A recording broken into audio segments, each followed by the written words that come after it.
Ladies and gentlemen, may I have your attention? We are about to start the first half of today's ceremony, and at this time, I would like to introduce the president of New England Antique Racers, Mr. Doug Farrow. Thank you very much. On behalf of the members of NEAR, I'd like to welcome you all to the 12th Annual Hall of Fame Induction Banquet. There are many people who have worked long hours to make today possible. I'd like to quickly thank two of those people who have put in extra effort. The first is Rhonda Blanchette, who does a fantastic job handling ticket sales and seating arrangements.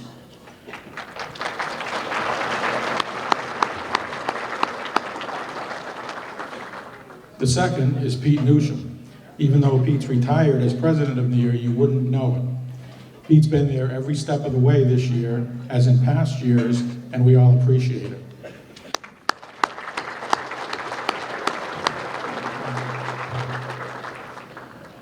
The first order of business today is to present the Jack Rada Memorial Media Award.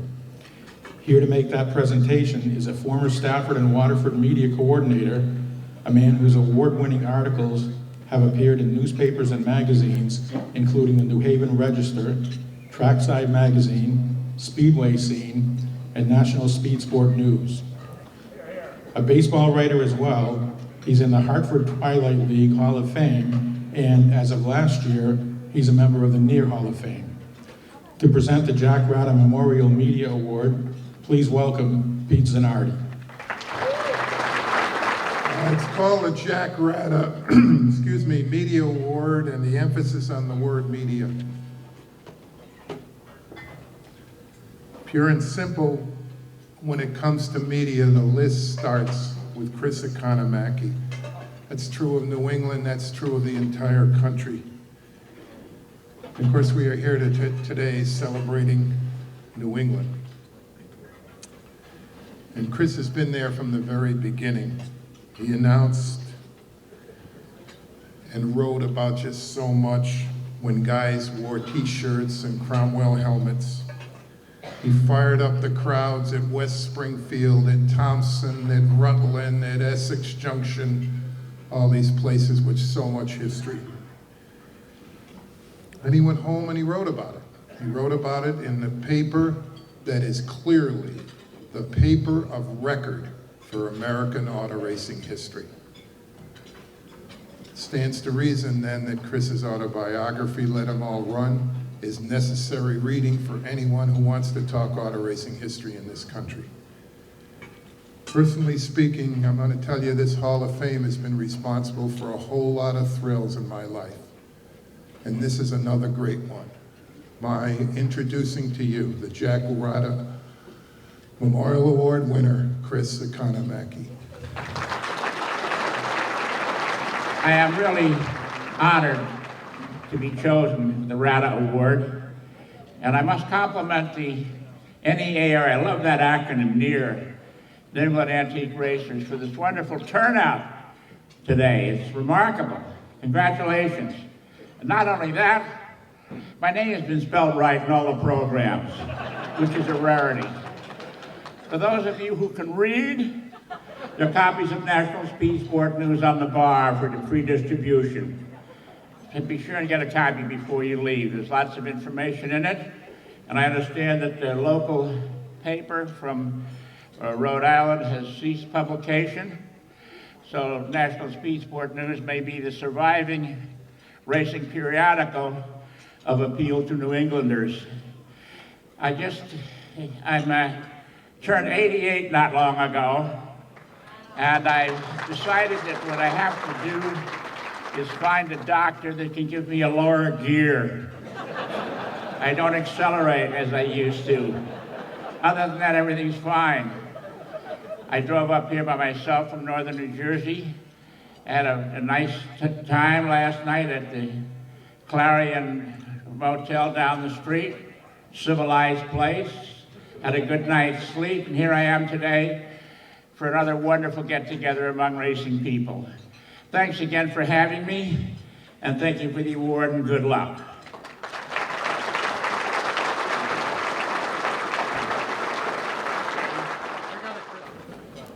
And now, it's time to induct our 3 Veterans Committee picks. Here to present the veterans for the class of 2009 is one of the most knowledgeable men in New England when it comes to those early days of auto racing, racing historian R.A. Sylvia. Thank you, Doug, our new president, and he's got some big shoes to fill. Pete Newsom, and I'd like to thank Pete for all his years of what he did for us. Once again, I'm here to induct the Veterans Committee, people that were active in the earlier years of the sport, pretty much, and we have a group of 4 or 5 people. We kind of caucus, get together, decide who should be in, among which was the esteemed Mr. Zanotti, who preceded me, Joe Lee from Vermont, and the gentleman, the mayor of Cambridge, Bruce Cohen, who's also in attendance today.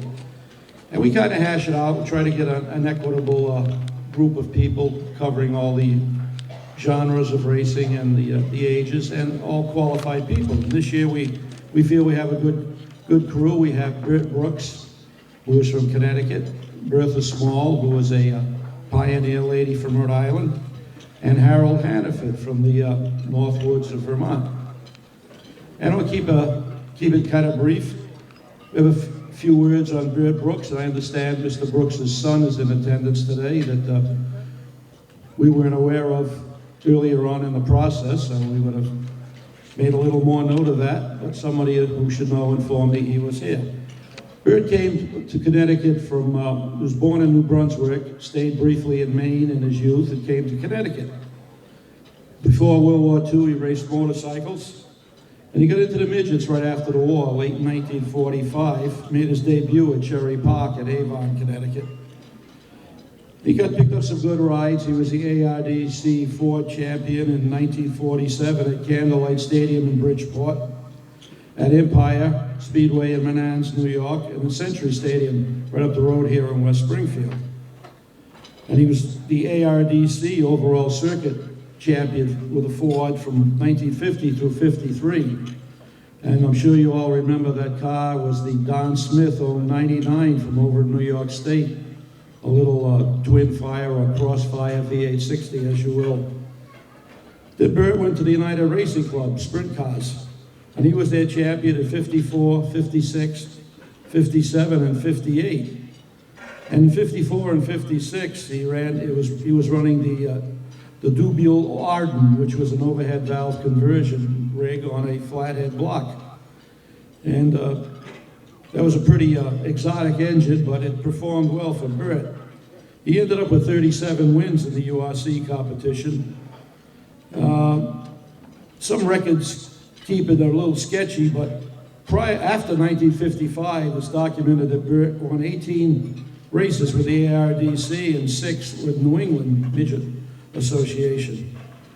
In 56, he ran a sprinter that Chuck Arnold drove for him, another Connecticut man.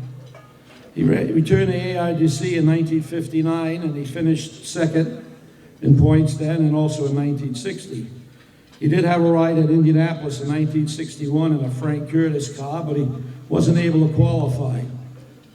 And unfortunately, Bert won his last race, which was a heat at Hershey, Pennsylvania, on September 2nd, 1968, and died from fatal injuries during the feature that day. And 2 things I always remember about Bert Brooks. One, Mr. Zanotti reinforced in my memory. You see a photo of Bert Brooks, and he was an open-wheel race car driver. He looked like if he didn't get by you, he might consider pounding the daylights out of you. But he was a nice guy. And other thing I remember personally, in the early to mid-50s, Bert Brooks was in the field with that Smith number 99 V860, and he was starting in the back of the field. And you just had to watch him come up through there. And he would get to the front. And to me, I still remember that 50-odd years later, and it was a magical moment to be in the presence of that. And for that, we induct Bert Brooks into the New England Auto Racers Hall of Fame. Secondly was a lady from Rhode Island, Bertha Small. But Bertha was born and raised in Czechoslovakia. She came to this country when she was 16 years old on a tramp freighter, all by herself from Europe. Landed in New York City, had some relatives there, stayed with them for a while, learned the needle trades, and then ended up in the Fall River, Mass area, which was still a hotbed for textile operations in those days. And that's where she met her husband when they were married in 1931. She started a gas station on her own in 1945 in Pawtucket, on Pawtucket Avenue, near Brown University. And one day, Ed Stone, who was involved in the early days of stock car racing, came by and asked Bertha if she would be interested in building a race car to run on the New England circuit, and she did. And one of her mechanics, Jack Foley, became her first driver.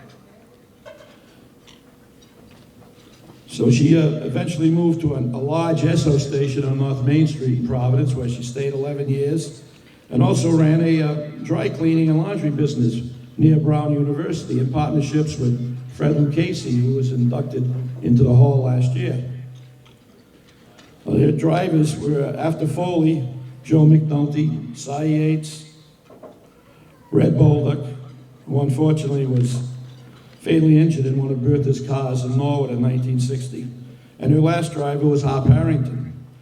And after Bertha decided to get out of that field, her car was sold to the Worcester Sand and Gravel, the people that sponsored Pete Hamilton, 69.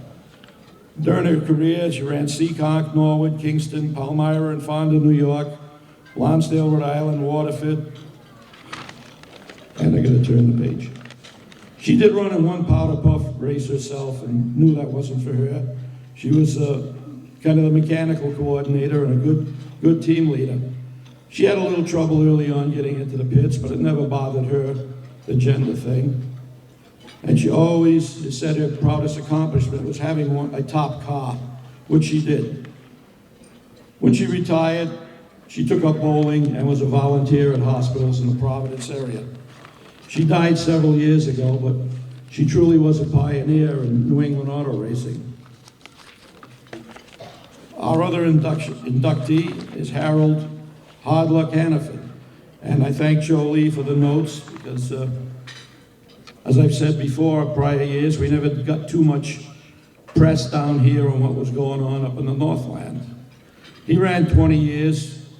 From 1947, he started out on ice racing in Meredith Bay, which is, I believe, one of the little ports on Lake Winnipesaukee.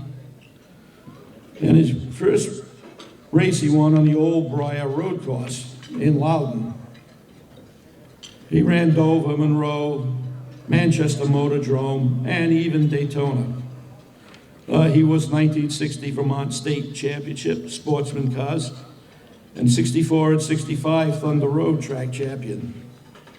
He won the inaugural Milk Bowl in 1962, which is a very prestigious race, and repeated in 1964. His last race at Briar, the promoter refused to pay Harold the winner's purse, claiming he dumped the leader. Nah. All the arguments was going on, Harold's jackman and a mountain of a man, Richard Hemlock, who ran a logging chain around the grandstands and attached it to his 47 Dodge truck, logging truck, which they used to haul Harold's race car with, the Pontiac late model. After considering the prospects, the promoter decided it would be in his best interest to pay, that's the first time I've heard that story, to pay Harold get his grandstands back. So today we'd like to welcome Harold Hard Luck Hannaford to the New England Auto Racers Hall of Fame, class of 2009. Come on up, Harold. I'm Harold Hard Luck Hannaford, for you people that don't know me. And I got that handle, Hard Luck, from Ken Squire. And if you don't know Ken Squire, then you haven't been in racing very long.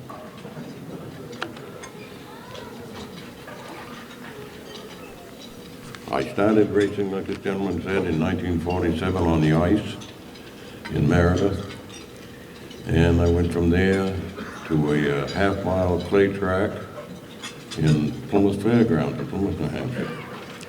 And from there, they plowed that track off in the winter, and so that was the only track that I ever raced at that had year-round racing.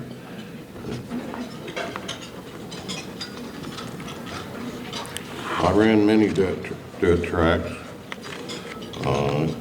in Vermont, in New Hampshire, in the middle 50s, and I normally race Fords, flathead Fords. I did race a Dodge, and I did race for other people a few times, but most of the time I built my own cars, built my own engines, and raced a 32 flathead Ford. In fact, the last car that I built is on display outside. It's purple, you can't miss it. Now, this gentleman has taken some of my, what I was going to say away. I don't know where he got all his information. I didn't think he knew anything about that last race that I had in Briars, where he is right. Gentlemen, my pit crew that I had with me, I had a little time, I wasn't going to get paid, but that is a true story. I had an old logging truck and about 3 30-foot chains, and they threw those over the fence and hooked them onto the bleachers. And said, if you don't, I remember the gentleman say, you fellas are going to be in a lot of trouble. The pit crews at that time said, we don't care, we've been in trouble before. You either pay them or those bleachers are going to be out here on the track. So he looked at me and he said, come on over. He said, I'll pay it. I don't like it, but I will pay it. And he did. I still got a copy of the check, because a lot of people never thought he did pay me, but he did. I want to thank the promoters and owners of all the tracks and their staff, for without all those people, we wouldn't have any races. And so I really got to thank all those people. I don't know how I can thank Joe Lee, Johnny Gamble, and other fellows that got my name put on this list. And if it weren't for them, I know they kept my name coming here eventually, and so I have made it. But without their help, I know I never would. It's kind of like being dormant, you know. I haven't raced a car for over 40 years. And you're kind of dormant like trees in the winter, you know. After 35, 40 years, nobody knows you. Lloyd Hutchins, I'd like to have you stand if you would for a moment.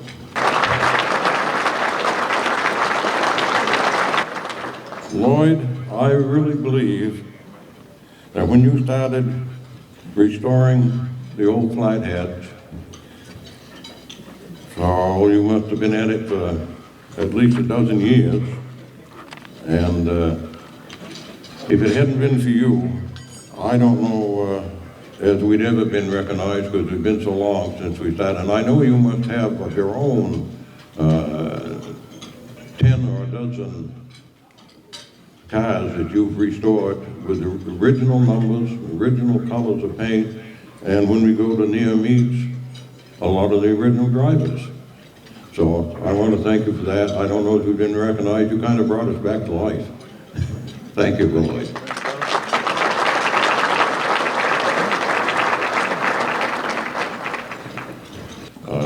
Okay, I'll go from there to Daytona. I never had a whole lot of sponsorship before with my cars. I did have some. But when I went to Daytona, I had a lot of help. There's a gentleman by the name of Dick Sherman from Plymouth read about me in some racing magazine, and his father actually used to be a mailman, dropped the mail off at our house. And he sent me a check and told me to buy Jack DeBrule's car, which was in Burlington, Vermont. And so I did. The engine was blown. And Moses Express from Concord said, I've been down to Daytona ever since it's been there. And I've never had my name on the car. He said, would you put the name on the car? He said, what have I got to do for it? I said, buy me an engine, have it balanced. And he did. So now I've got a car, I've got the engine, no transportation. So my brother-in-law, who's sitting over here, Charlie McLeod, transported the car down to Daytona and back for me. And then I still had a problem. No tires. I didn't have any money to get any tires. So Johnny Gamble, and through him and Ken Squires, when I arrived, I had 4 new tires to race on. And that's how I got there. They had a 50-50 raffle around town that gave me some money. And I also had a buddy by the name of John Switzer that was in Vietnam at the time that sent me money to go too. So that's how I got to Daytona.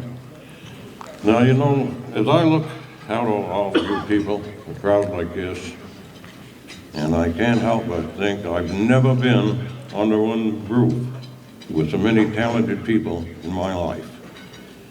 And I am honored that you have accepted me as one of you. Thank you. We'd like, before we veterans depart, to ask Wayne Brooks if he'd rise and be recognized by the crowd for his dad's accomplishments. There he is, over to my left. Thank you.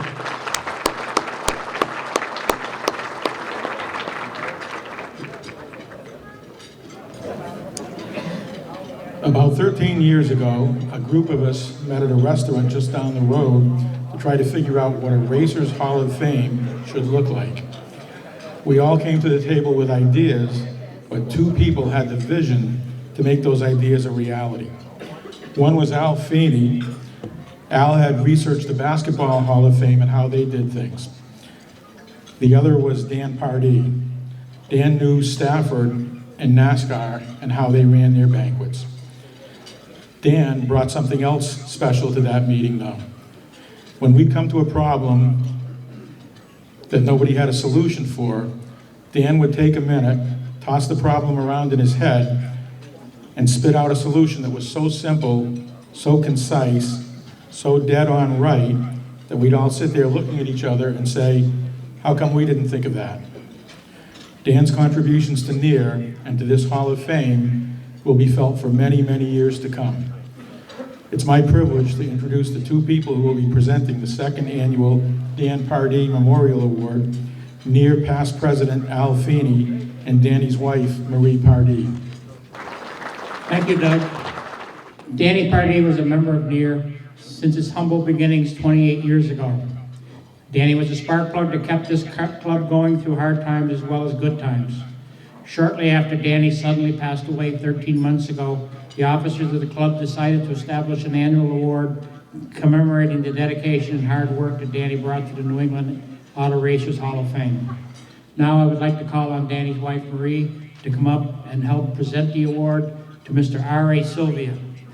R.A. has been involved with the Hall of Fame since its inaugural class in 1998. He is unofficially the historian of New England auto racing. He has provided pictures and history of most of the inductees, and he is involved in the selection process since the very beginning. He is a truly deserving recipient of the 2nd annual Danny Pardee Memorial Award. R.A.? All I can say is thank you to anyone and all here today. I don't feel deserving of this. There's people have done a lot more things for the sport than I have. And I'm just a humble old man from Rhode Island. That's all I can tell you.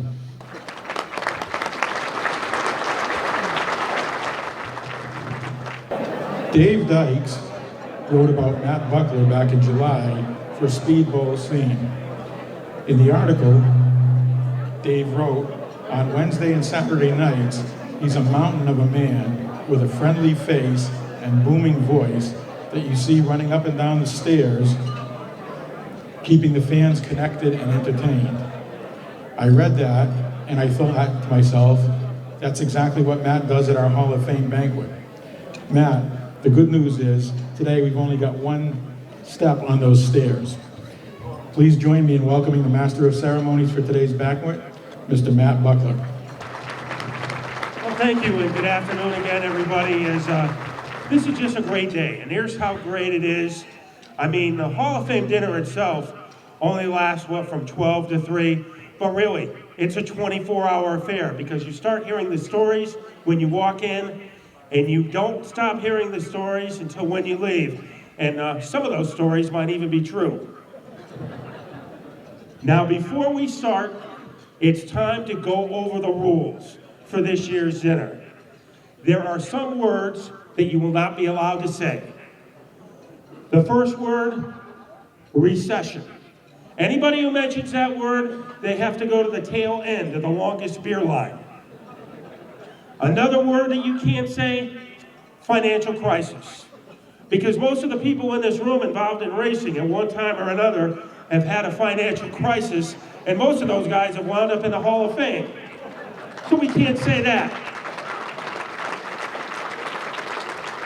And the last thing you cannot say, Wall Street meltdown.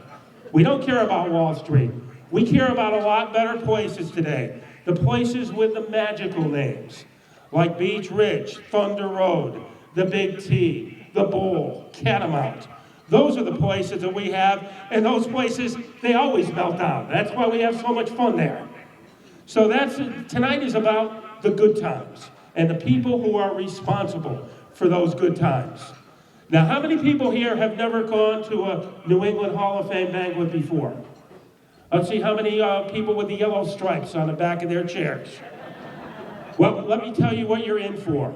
This is the most diverse crowd of honorees that we have ever had. We have sports car drivers here, fabricators, car owners, track owners, dragsters are represented. Just about everything and everybody in all walks of auto racing. And they all have one thing in common, greatness. And we are going to enjoy those stories today. So I hope you're relaxed. We're not going to have any fancy fireworks or anything. It's all about heroes and how they became that way.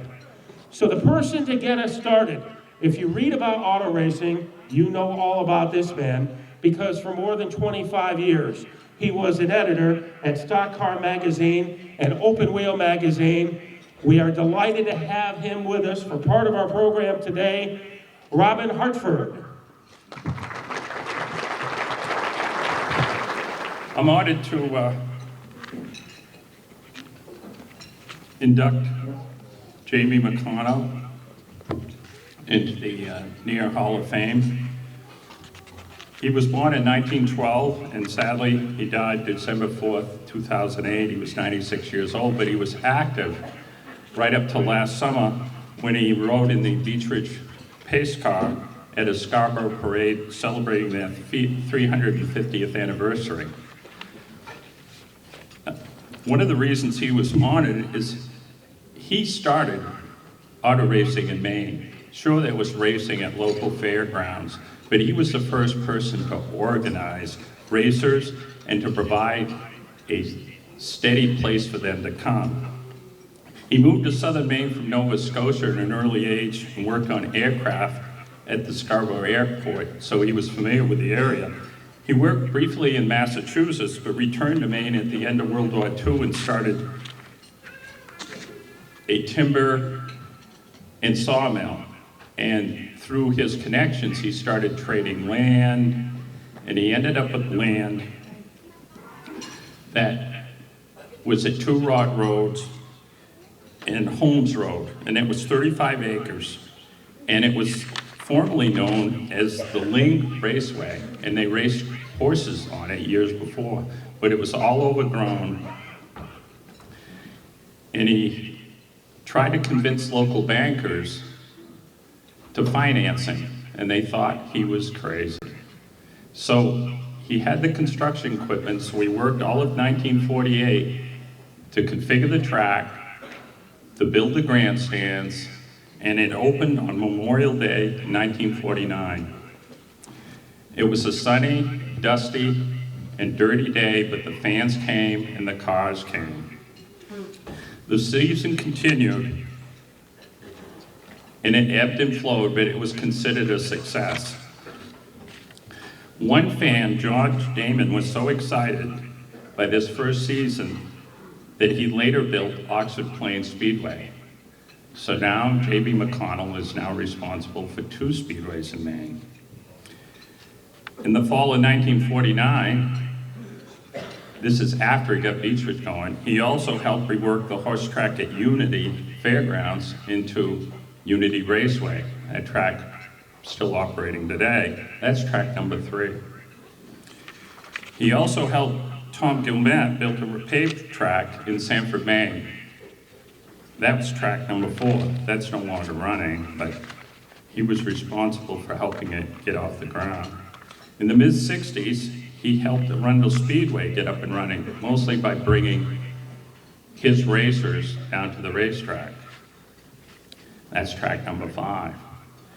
He also gave Charlie Elliott $10,000 to help finish paving Star Speedway in New Hampshire. That's track number 6.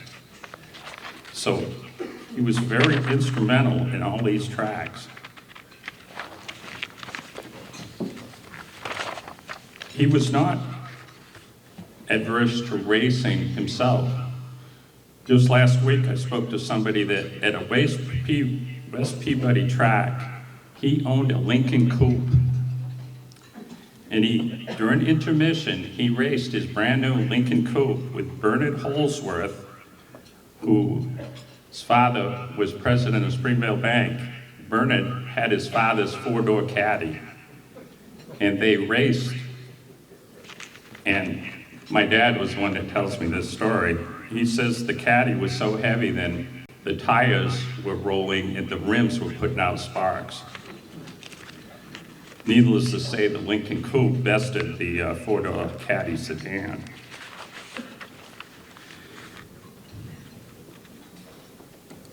Believe it or not, J.B. McConnell reached his 60s in the 70s. And he was looking to sell Dietrich Motor Speedway. Because of its proximity to the main turnpike, Portland, and the coastal area, there was high demand for the property, but nobody wanted it as a racetrack. Some people wanted to put a drug depot in there, and he refused to sell to these people. He later sold it for a lot less money than he could have got for it to Calvin Reynolds, who had raced at the racetrack and owned a motorcycle shop not too far away. So it stayed a racetrack. The track was later sold to Ralph Cusack, another racer, and today is owned by one of his sons, Andy Cusack. The racetrack, Beechridge, has never shut down, and today is considered the longest continuously run track in the state of Maine.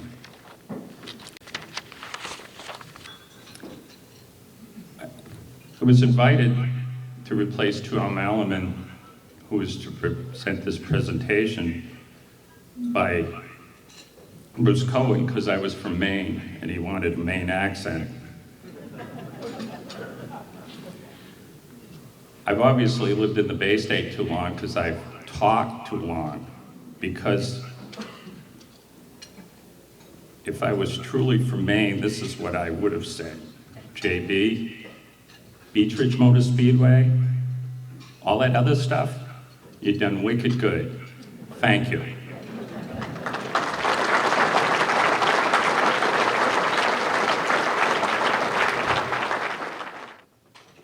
Okay, I think you have to agree that that was a wicked good way to get us started this afternoon.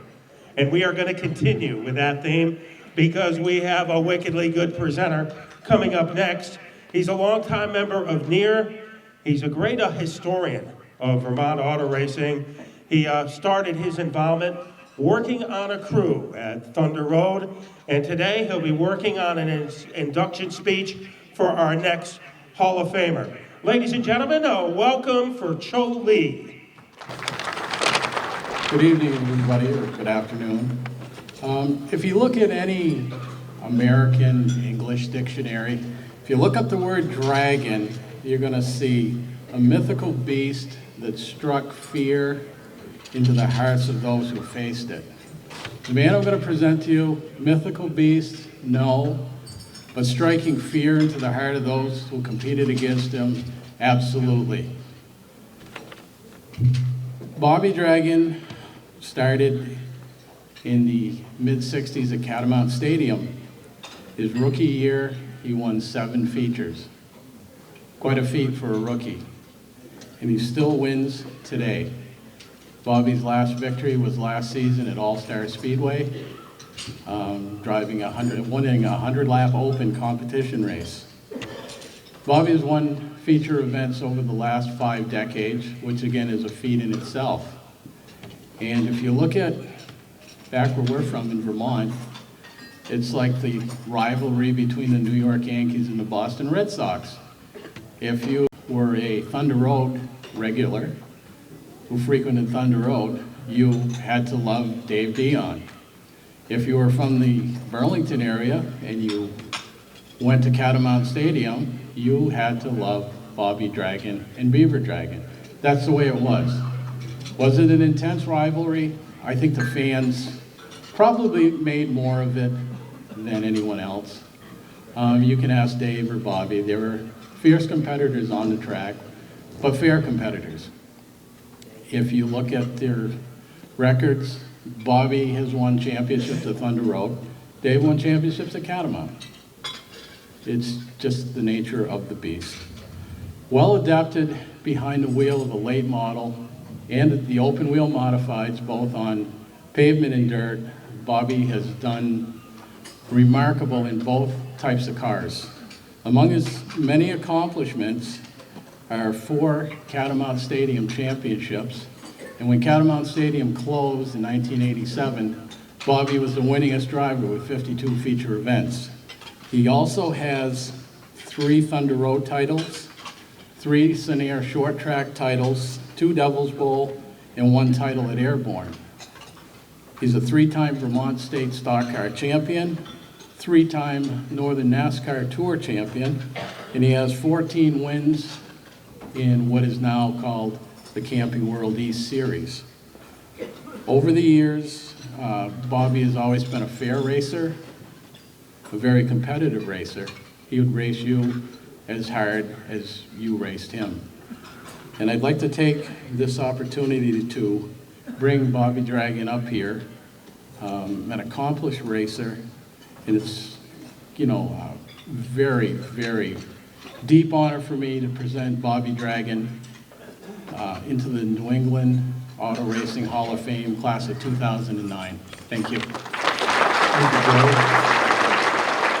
I talked with George Summers a couple minutes ago, and we both agreed that probably there's nobody here any more nervous than he or I. He's going to be a presenter for Art Berry, and here I am, but we'll get through it somehow, George, I'm sure.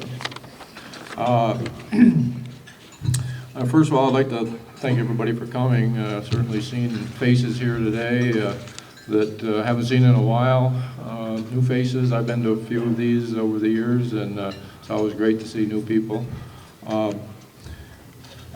The other thing I'd like to congratulate certainly all the inductees from different facets of the sport. Truly an honor for myself to be included with this kind of an award with the names that are involved. It's probably one of the highest awards that I've ever been involved with. My years behind the wheel, basically pretty much everybody knows, it's been mostly late models, some modifieds, mostly asphalt. Spent 1 year in the dirt down at Devil's Bowl, and truthfully it was a great time. If I have any regrets over all of the years that I've put into this, maybe it was not doing more dirt racing, but it's been a great ride. In the course of that too, we've also run a few road courses, and for whatever reason, we've always managed to get around those pretty good. So that, with that being said, it's been great. I started at Catamount like a lot of the guys in our area did. Thunder Road had been running for a few years, and Plattsburgh Airborne across the lake. So my inspiration for starting was certainly from my brother Beaver, who had been running a few years, and I tagged along, helped him out as much as I could as a teenager, and then in 1965 I had the opportunity to drive a hobby car, 55 Chevy, a guy that was hanging out at the same garage as me, who was a Chevy fan, and Beaver at the time was running a Ford, and he said, I think we can build a Chevy that'll beat that car or that Ford of your brother's if you want to drive it. He said, I don't want to drive it, and I said, sure, we'll try it. So we did, and we built the car, but we didn't beat him.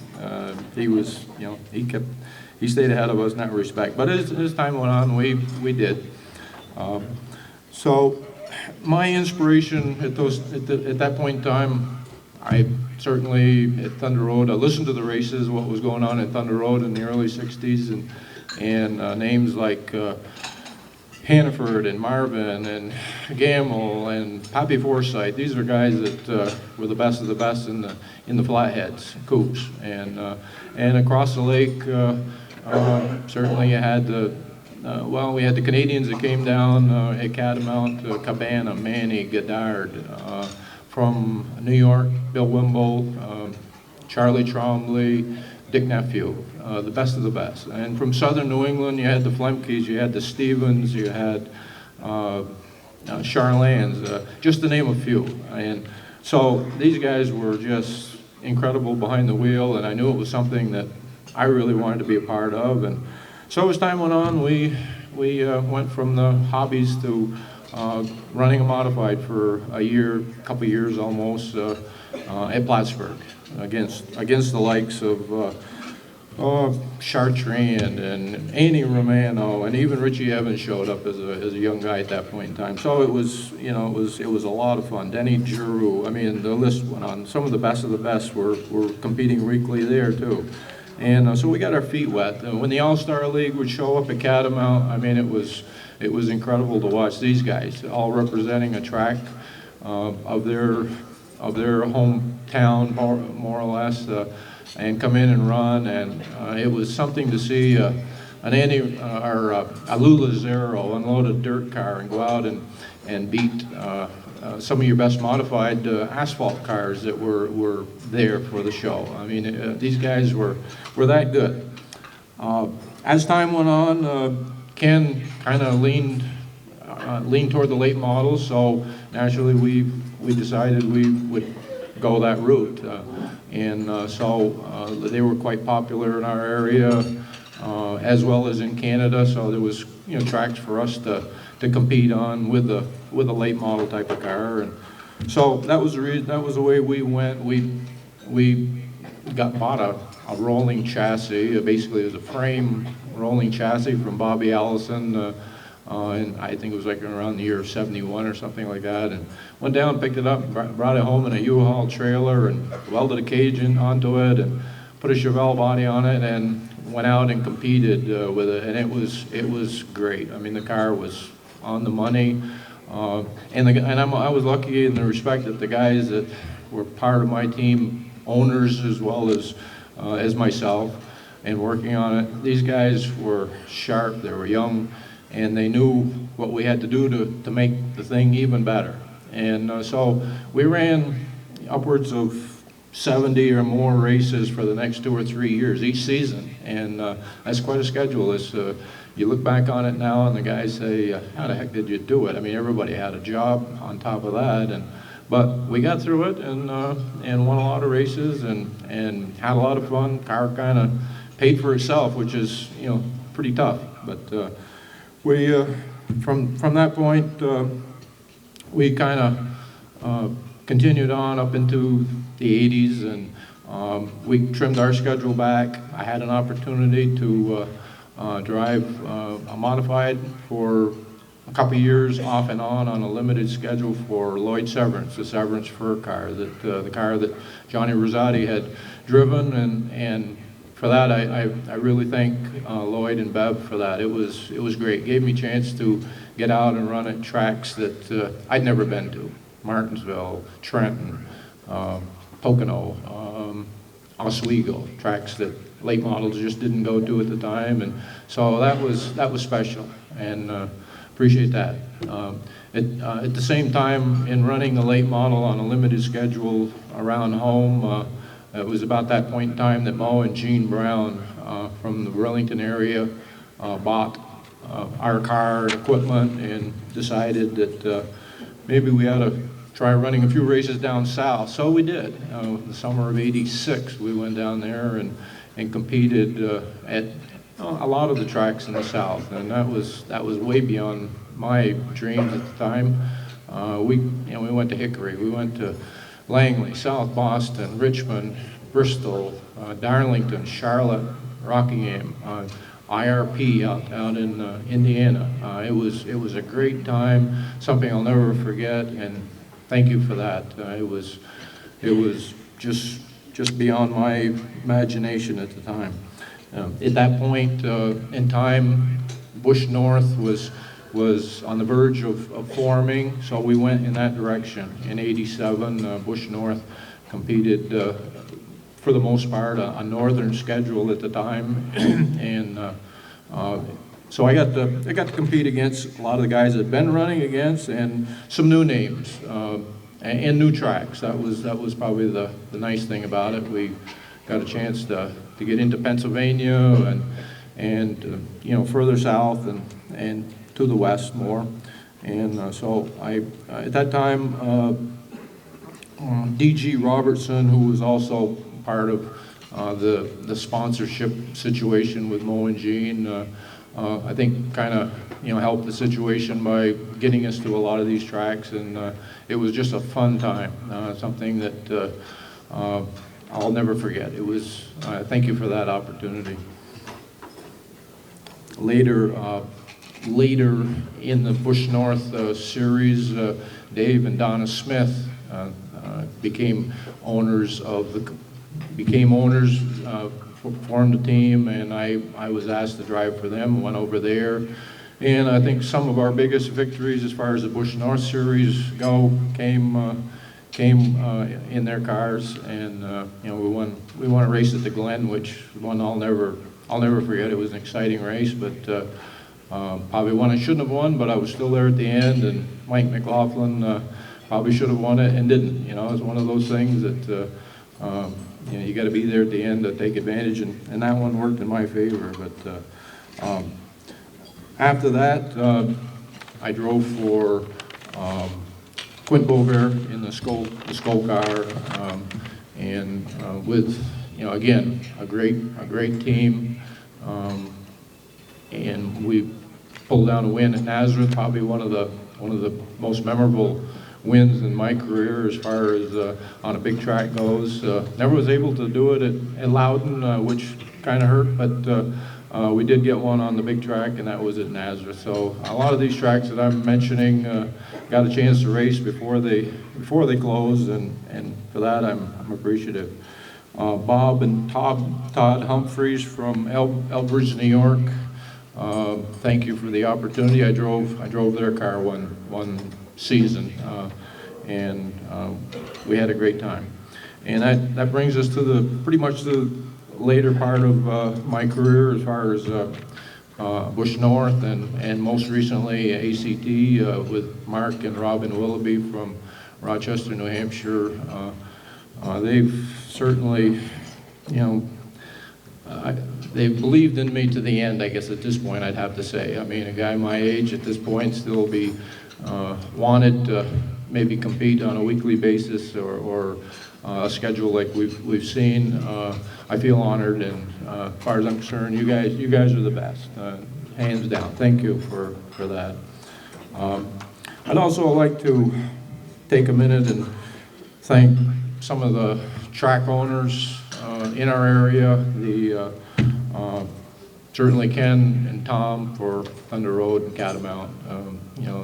The New England 300s, the Milk Bowl, they were all special races for us, and something we look forward to on a yearly basis. Sometimes you kind of gear your season preparing for certain races, and certainly those were part of it. Some of the names that came in for the New England 300s and the Milk Bowls were the best of the best, and Butch Lindley and Harry Gant and Bill Dennis, and the list goes on, and that was special.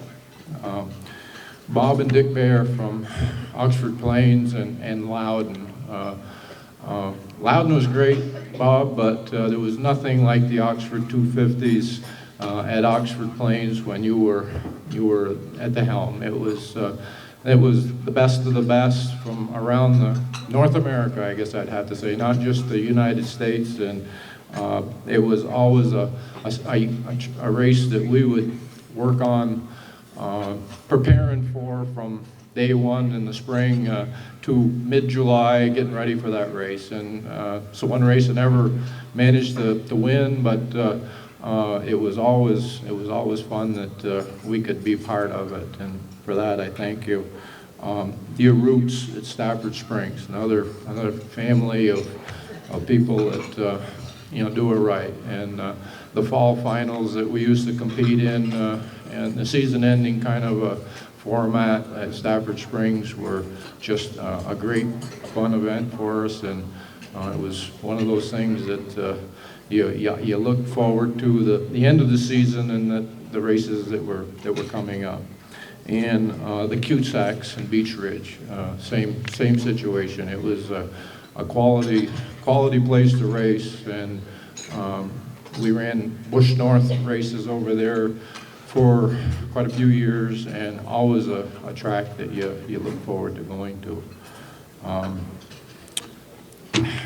After that, I guess my biggest thank you, I guess, maybe has to go to the one person that has been behind me and supported me all these years, and that's my high school sweetheart and wife of nearly 40 years. She's been there, supported me all the weekends that I've been gone, through one reason or another, hunting, fishing, racing for the most part. But to do what she's done, I certainly got to give you my utmost heartfelt thanks. Thank you very much, and thank you very much.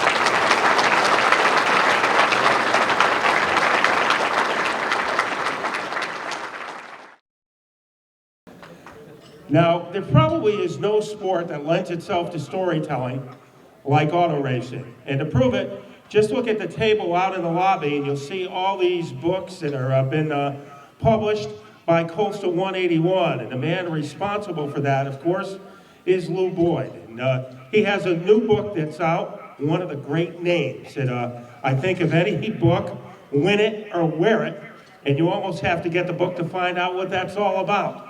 I don't know how we would make it through the winter without Lou Boyd, and some of his books are pretty good reading in summer too. Our next presenter, the very eloquent Lou Boyd.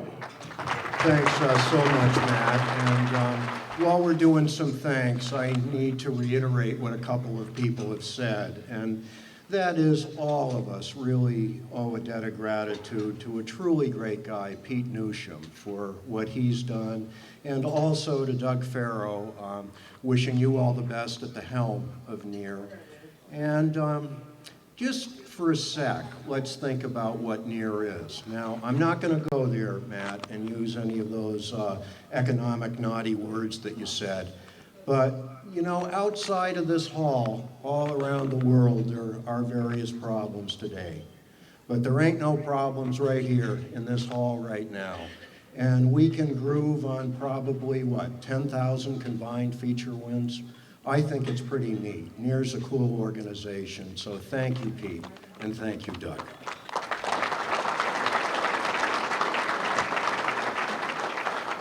And now to the business at hand. About this dude, Paul Richardson. My goodness. Well, here's the deal. He's got one great wife. Marianne, will you please wave to everybody for just a sec? Is she a cutie or what? But I tell you this, I gotta tell you what he did to her one day. In 1966, Paul was red hot in that infamous Napa Supermodified. And it was owned by Bobby Whitcomb and wrenched by some great guys like Paul's brother-in-law, Butch, Tommy Howell, David Johnson. They won everywhere they went. And then one August evening, Paul was warming up at Star Speedway. and Mary Ann was sitting in those grandstands between the third and the fourth turn. Well, Paul came down the straightaway, as usual, doing about 300 miles an hour, and he ducked into the third turn, and everything was fine, and that was until the throttle hung up. So he roared up the banking, over that lip, and took off into the air. He noticed right at that point that the wall beneath where Mary Ann was sitting was coming up awful fast. He thought to himself, my goodness, this is going to be a big one. And he recalls that it was one of those strange moments when everything in your life seems to flash in front of you. Well, what a life it had been. Back in 1965, Paul Richardson was just kind of a hot rod kid up in the in the Merrimack Valley, and he found an old B car to run at Oscar Ridgeland's Pine Speedway. Now, Oscar must have really liked this new nutcase driver that he had, because very soon Paul was able to park the car on its nose against a phone pole coming off turn 4. But you know, there was something in there that seemed to stick. And that next year, Paul went for it. He went out and bought Al Riley's Little Princess, which was a red-hot Class A cut-down. And quite remarkably, that next year, he won the championship at Hudson, while Ronnie Bouchard won it down at the Pines. Well, any of you who know Paul know that he has sort of a humorous way, an easygoing way about him out of the race car. But his very much up on the wheel driving began to get the notice of all the really good super teams around the valley. He drove for Butch True and Deuce DeSalt. He drove the Timmons family, number 427, and Eddie Perkins' Crown 7 Roadster. Then, in the 70s, Ricochet, as he began to be known, was driving all over the place on that rather raucous Nesmar tour. He was in Canada, in New York, in New England, and in Florida. He had some particularly heart-pounding moments at Thompson Speedway, one in quite the duel with Big Daddy Don McLaren, and another one which was really quite an inspired end-over-end flip right out of the ballpark in Chet Richardson's car, which he parked rather neatly in the parking lot between a couple of rows of cars. Again, in the 80s, it was back to great versatility. He drove the Norseman late model. He drove for Dave Story on the Act Tour, and he was in the nasty Neil Murray naughty number 7s. Were also dramatic back-to-back wins at Star Classic and Jack Murphy's Snafu Special. And one of the most interesting things about that car is that Paul was testing it one day at Thompson, and Richie Evans, his buddy, was watching him. Richie just shook his head and came over to Paul afterwards and said, nobody has ever in history gone around Thompson Speedway that fast. In the early 90s, it was super time again in Ron Marino's beautiful Pennzoil car, but also some greased lightning pro stocks for Jason Jandrin. And that gets us back to the Napa Super and to Mary Ann. There she was, sitting in horror that night in August of 1996 as this blue and yellow rocket ship came arcing through the air right towards her. It was really quite a moment when he hit the wall, just a resounding explosion. Paul was savagely hurt, and that's when Mary Ann took over. When Paul arrived at the Exeter Hospital with a broken back, major internal injuries, a shattered leg, and a shattered foot, Mary Ann was told that her husband would never walk again. Well, she wasn't having any of that. And in about 10 minutes, Paul was in a helicopter headed for Beth Israel Hospital in Boston. The next day, after hours and hours and hours of double surgery, the surgeons came out and said, yeah, we think Paul's going to be able to be somewhat mobile again in the future, but it's going to require a huge amount of therapy. Well, they weren't just kidding. I don't know if there's anything more amazing than having watched someone maintain such good humor and such a positive attitude through a winter of discontent and therapy and pain like Paul did that winter. Probably the only more amazing thing in the whole world is guess who won the opener at Star Speedway the next year in the very same car. Paul eventually finished out his career running in the Bushies division with a car owned by its family.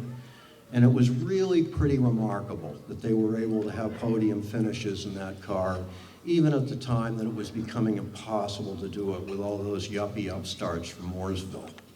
But they did. So now, looking back at it, given all the years that he's raced, all the experiences he's had, all the miles traveled, the races won or lost, you've got to think how hard it is for somebody like Paul to pull the plug. Well, he just sort of sits back, talks about it over a beer and says, ain't it just something that a guy like me at 62 can still be dreaming about getting into a race car? Ladies and gentlemen, may I present to you for permanent induction in the New England Auto Racing Hall of Fame, one true old-time race car driver and one real present-time character, Paul Ricochet Richardson. We forgot to mention that he did a lot of marketing for me too, and he's the reason why I got the Napa sponsorship. Napa New England. Thank you, Lou. Well, in 1955, my dad said to my older brother, you want to go to the races tonight? They got midgets up there at that Pine Speedway in Groveland. I think I was, 3 or 4, and I said, gee, could I go? And they kind of ignored me. And next thing I know, my mother says, why don't you take him? He won't be a problem. So they took me. And I pulled into Pine Speedway, and man, I couldn't believe this place. This noise, stuff running around, dirt, dust. So I went in, sat down, I'm looking around, I'm thinking, where are these little people? Said we're going to see the midgets, right?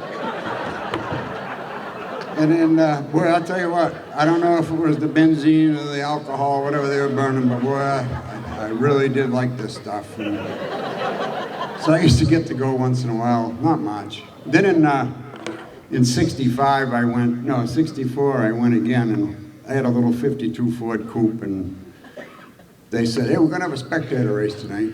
I said, so what's this all about? So I went down to Kenny Small and signed up. I went out.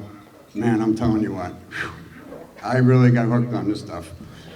I finished second. I says, this is definitely a lot of fun. So I started going to races quite a bit, and then in 65, like Lou said, I started racing, and man, I really liked it. And I met this guy, Jim Timmons, down the street, and I said, Jim, I got a problem. I wrecked my car, and I can't weld or nothing. So he put a roll cage in the car. I cut the roof off and put a roll cage in it. It was a pretty neat job. I said, this guy's pretty creative, you know.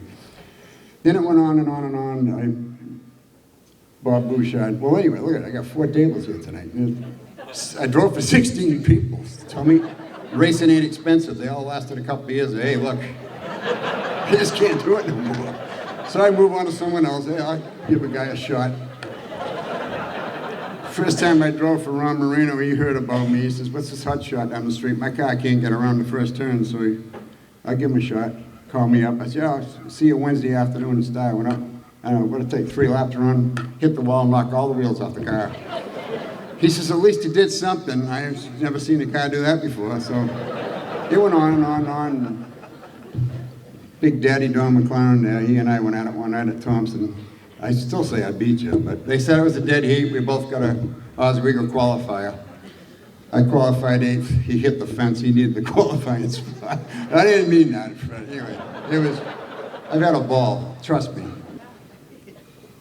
Yeah, geez, I was chasing Westy. He ain't here tonight.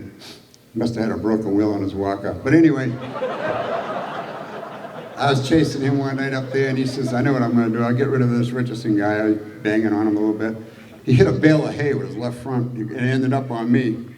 So I reached up in the roll bar and I ripped it off and I got it in my hand, and when I went by him, I threw the hay over to him.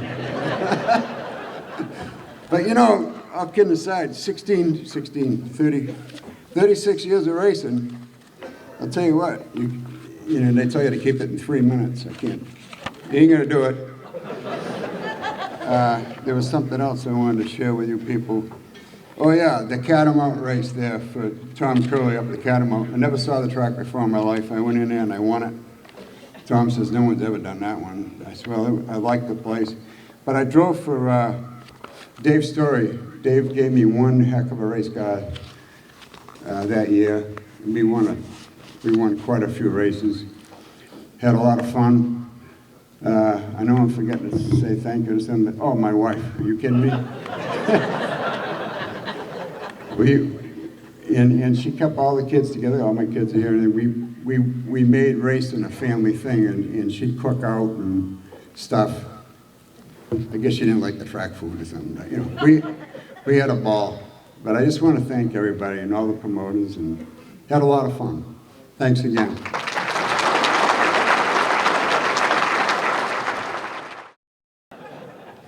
Anybody who has had a career writing about motorsports owes our next presenter a debt of gratitude, because he was the first guy from New England to make a name for himself and to have an impact on the national level. He was the first, and that's why he is a recipient of the Jack Rada Award, because of his pioneering and what he did for the guys who came after him. So it's my pleasure to introduce the man who will be making the next presentation, Lou Modestino. I'm going to make this very brief. This afternoon, I have the extreme pleasure of presenting someone to the New England Racing Hall of Fame who grew up not far from here in Suffield. As a young man who toiled many hours on a family farm, Bob Bear would hitch a ride on Saturday nights to Riverside Park in Agawam, Massachusetts, just north of his hometown, to enjoy the racing, no doubt igniting a spark in him that burned brightly for many years. I'm certain that Bob is no stranger to us and certainly needs no introduction to our New England racing fraternity. He is an amazing combination of a business entrepreneur, a race promoter, and a philanthropist. His accomplishments are numerous, from land development to banking to promoting one of the most successful short tracks in North America from 1964 to 1986, the Oxford Plains Speedway in Western Maine. His Oxford 250s enjoyed standing room only crowds. No stranger to the sport, Bob and his late brother, Richard, fielded the Bear Offie with the Northeastern Midget Association through the 60s and into the early 70s with much success. After selling that venue, Bob began to fulfill his dream of having a super speedway right here in New England. A few years later, he acquired the aging Breyer Motorsports Park in Loudon, New Hampshire, and began the long and costly effort to build a 1 1/6 mile speedway on the property. The result was the New Hampshire International Speedway, opening in 1990. Bob put his brand on this new venue right on the map, bringing major league racing to New England in the form of NASCAR Sprint Cup, IndyCar races, and other major events. Finally, last year, Bob, at the age of 80, decided to sell his track to Speedway Motorsports, Inc., a public company owning several tracks throughout the country. And how many of you are aware of Bob's Bear's generosity? Over the years, he has donated to a multitude of organizations, including the local 4-H club in the Norway South Paris area, and to various charities and churches in Loudon, New Hampshire. Even now, he exhibits to the public his private rare classic car collection every July to benefit the Paris, Maine Free Library. And so it is with a great deal of pleasure that I introduce you to a man of many talents, Mr. Bob Bear. This isn't going to take very long because I can't stay in crowds and we're sitting in my grandstand, so. But I just want to thank everybody. I want to thank my wife Sandy, who's here, and especially my brother Dick, who we lost a few months ago, and my son Gary, who owned half of the Speedway with me over there. But the reason, years ago, when we had the farm up here in Suffield, right where the airport is today, before the airport was even there, I picked tobacco there for 25 cents an hour, and I thought I was doing pretty good.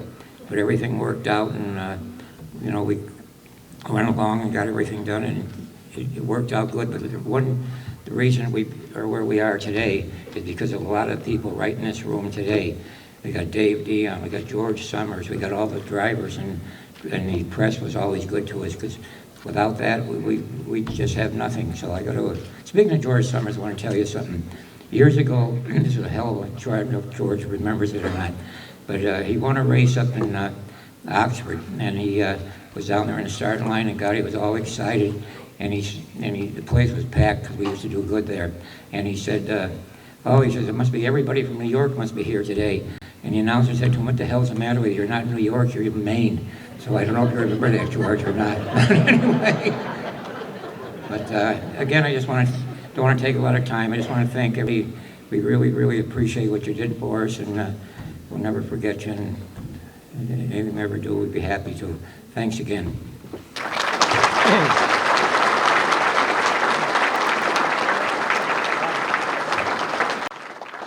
Now, our next presenter has a pretty impressive track record, or make that 32 national records that he has.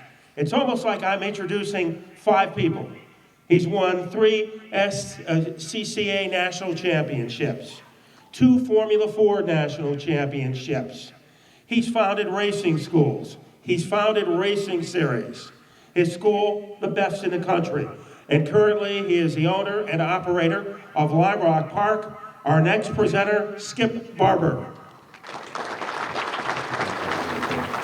I'm here to talk about John Fitch, and I think it goes without, can you hear me in the back with this? I think it goes without saying that he was a tremendous and very successful road racer, but I think probably most of you don't know what a unique individual he is. He's a really free-spirited guy, huge curiosity, creative, innovative, still has a ton of energy, and did this enormous breadth of things in the world. And I'd like to tell you about a few of them to try to paint a picture of what the guy's like. He was very early into World War II.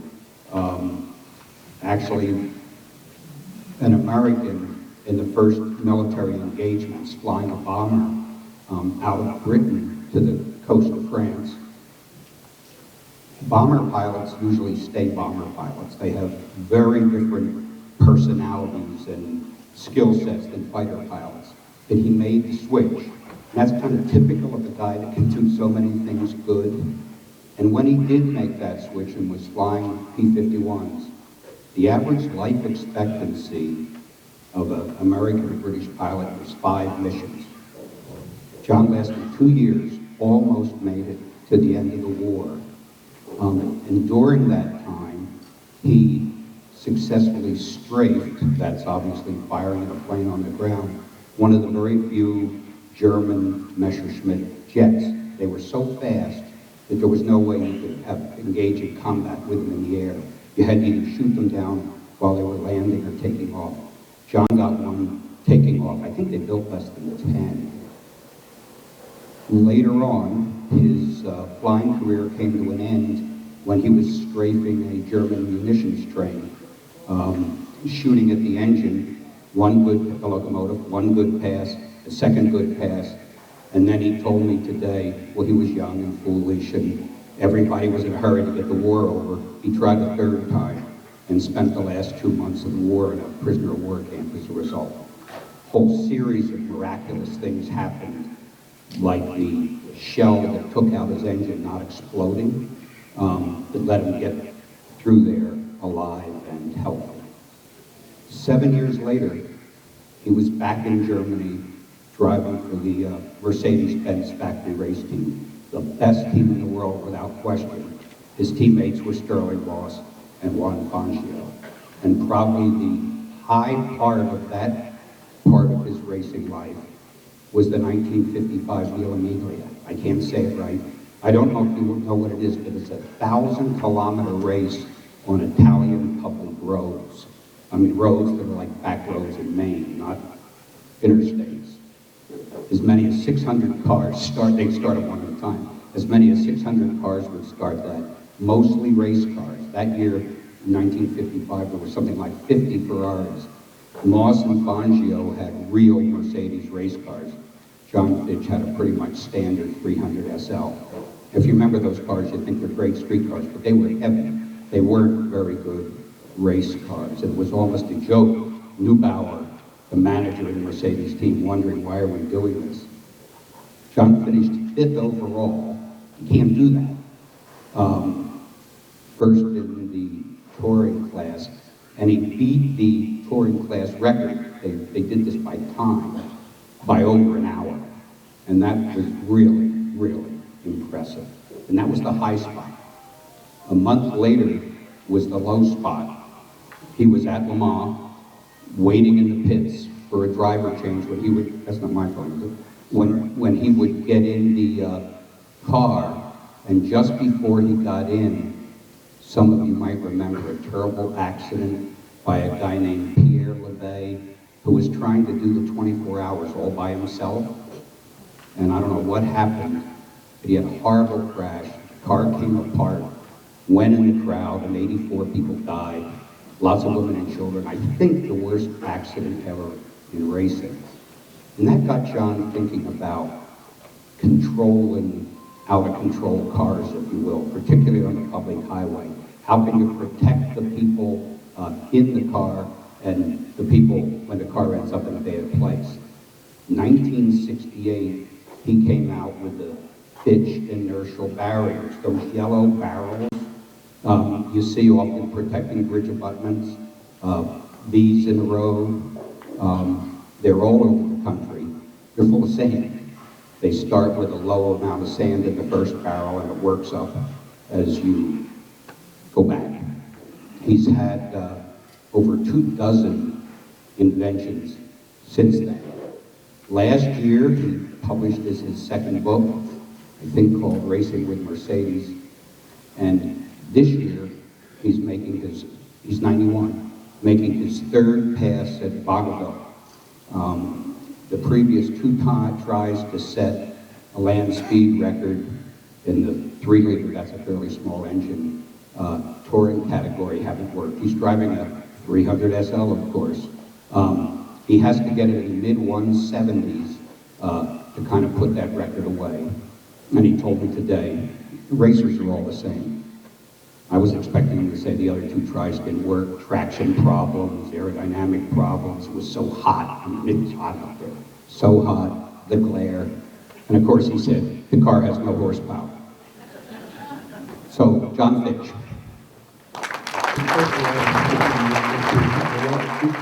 To cover very distinguished and deserving people. I have a dozen copies of my book. That's my story.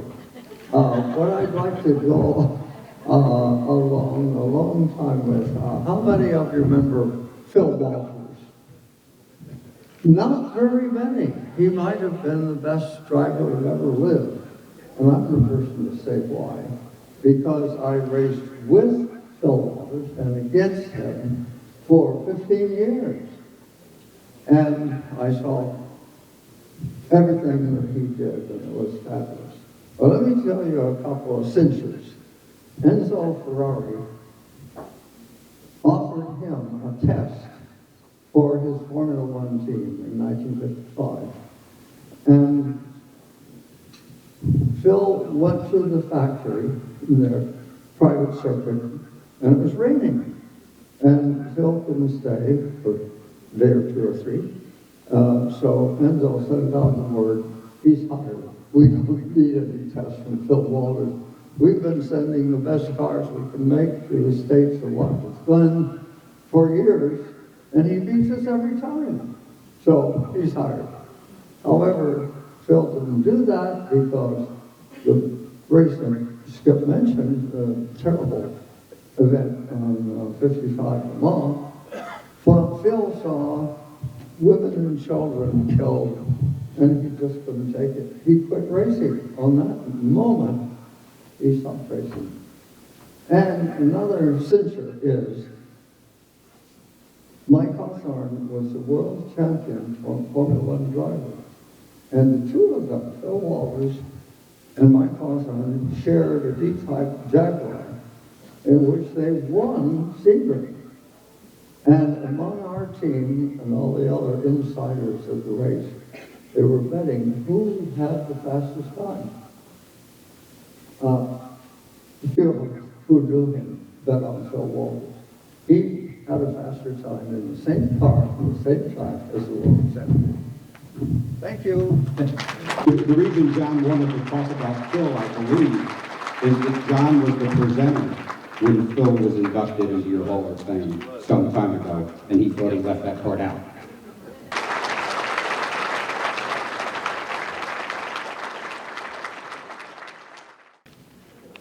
Our next presenter, who is coming up, he might have been covering racing for at least 30 years, probably more than that, since going to Plainville Stadium as a kid.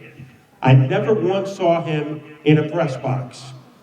That's because he always went to where the stories were, in the pits, in the paddock, to talk to the drivers.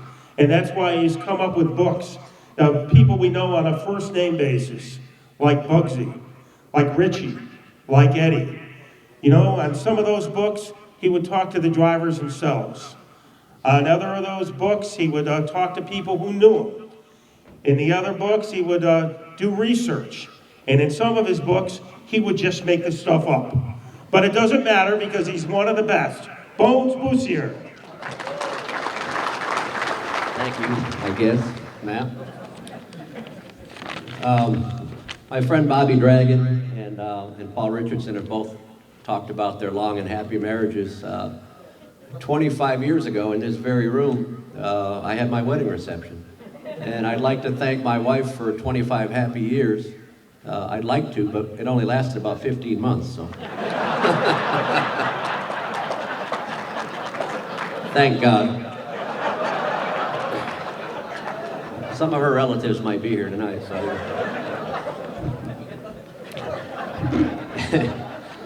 It's quite possible that no member of the Near Hall of Fame has been more successful in more different types of racing than our next inductee.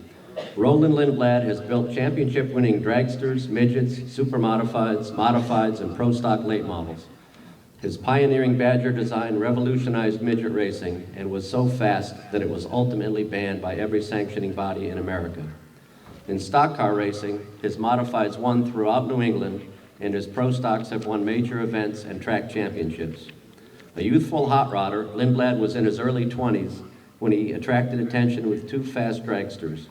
One was a radical rear-engine car, and one was a Ford-powered slingshot, and both were about a quarter mile ahead of their time.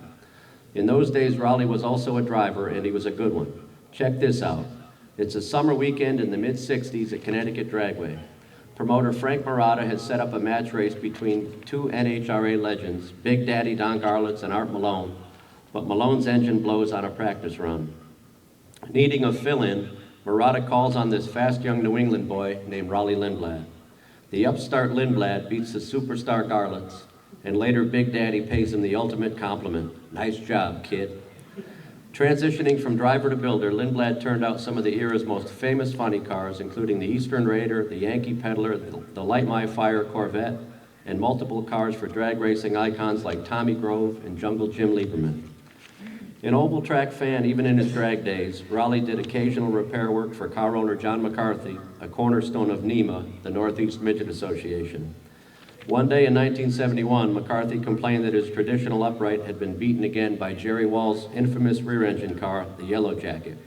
Lindblad replied, well, when you decide you want to beat that guy, come and see me. Rowley had drawn up plans for an offset midget chassis loosely based on a 1960s Indy Roadster. He called it the Badger. McCarthy bought one, and in the hands of driver Dave Humphrey, it was a rocket. Soon the Badger was the hottest asphalt midget design in America, and Lindblad sold numerous copies in 1972 and 1973. Afraid that it would obsolete the uprights, USAC and most other midget clubs outlawed the car. But not wishing to chase away any teams, NEMA accepted the Badgers, and they dominated the next 10 years, winning championships with drivers like Humphrey, Butchie Walsh, Drew Finoro, and Johnny Mann, and securing owners' titles from McCarthy, Gene Angelillo, Flex Uris, and Carl Kibbe. In 1976, Lindblad fielded his own Badger, winning the owner's title for himself and the driver's crown for the great Armin Holly. In all, Lindblad's Badger midgets combined to win well over 100 features before NEMA, too, legislated them out of existence. There was also a smaller line of Lindblad-built supermodifieds. In the late 70s and early 80s, they won at Oswego, Fulton, Thompson, and Starr with drivers like Holly, Don McLaren, Brad Thrall, and Denny Wheeler. Wheeler also won an ISMA Supermodified Championship with his Lindblad machine. Rowley's reputation grew further in 1976 when he built one of the period's best remembered NASCAR modifieds, a Black Vega owned by Billy Hood and later Marvin Rifkin. With Ron Bouchard at the wheel, the M&H Racemaster number 7 was the winner at Stafford, Thompson, Seekonk, Waterford, and elsewhere. Lindblad constructed a number of other successful modifieds, including his own yellow number 48, whose drivers included the great Leo Cleary and Mike Whedon. While absolute records are hard to pin down, it's a safe guess that Lindblad modifieds won between 80 and 100 features, with Bouchard and the 7 chipping in at least 50 of those. The demise of full-blown modifieds as a weekly division at several tracks led Lindblad to full-body cars in the late 80s. He built himself a pro stock, winning a Seekonk championship with Cleary and 2 more with Fred Estelle Jr. And he sure hasn't forgotten anything. Just last season, again with Estelle at the wheel, Lindblad was the pro stock championship car owner at Thompson Speedway. Clearly, no one else in the Northeast has had the same degree of influence on design and fabrication in so many different forms of racing. He's already been enshrined in the NEMA Midget Hall of Fame and the New England Drag Racing Hall of Fame, and thus it is my pleasure to welcome into the New England Auto Racing Hall of Fame perhaps the most prolific builder of race cars in this region's history, Mr. Raleigh Lindblad.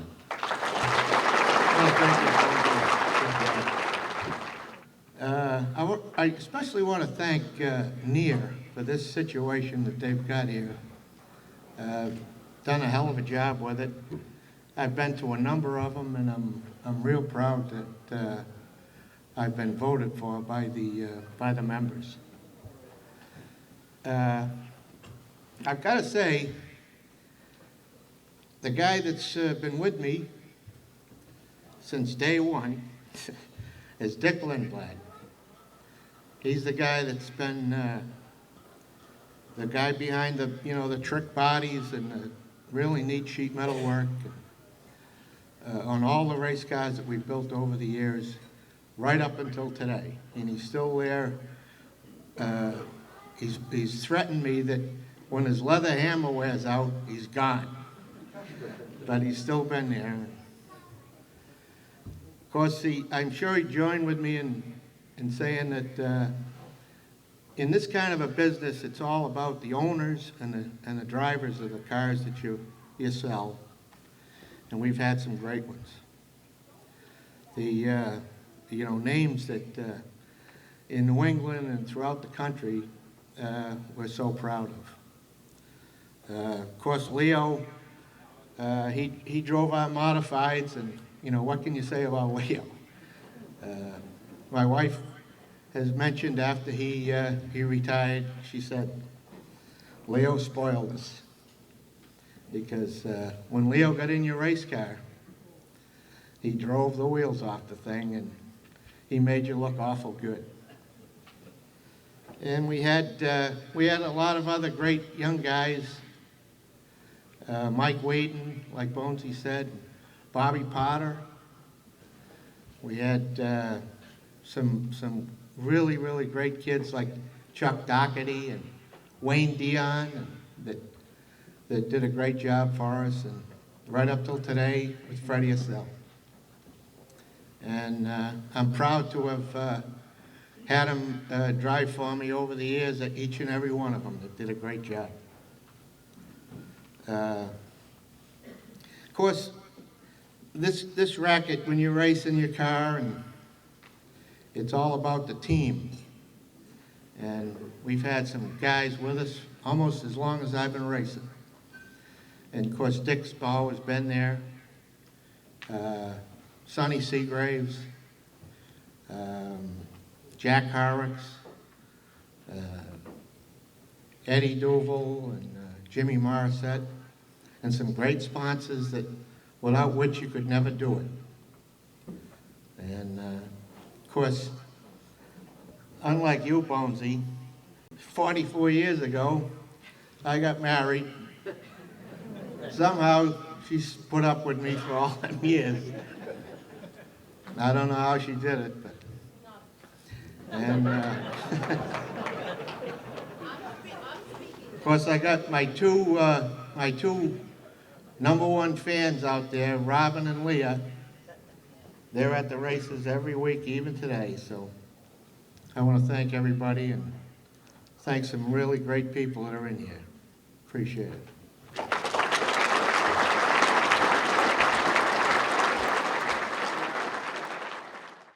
Now, when you talk about great goodbyes in New England, two people stand out.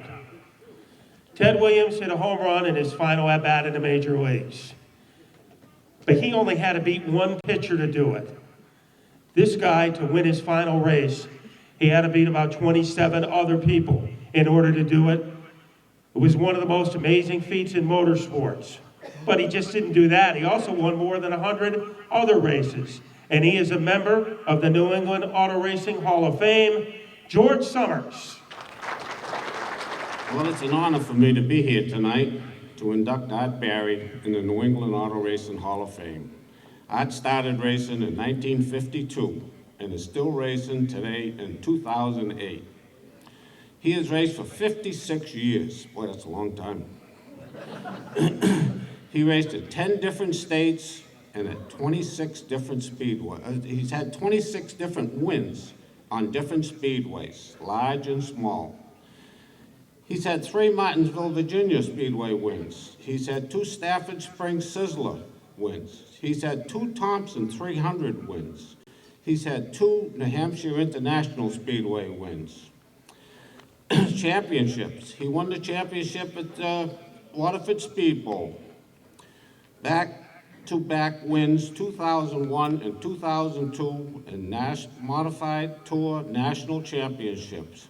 Boy, that's quite an accomplishment. Awards. 1995, award Pocono Raceway Car Owner of the Year.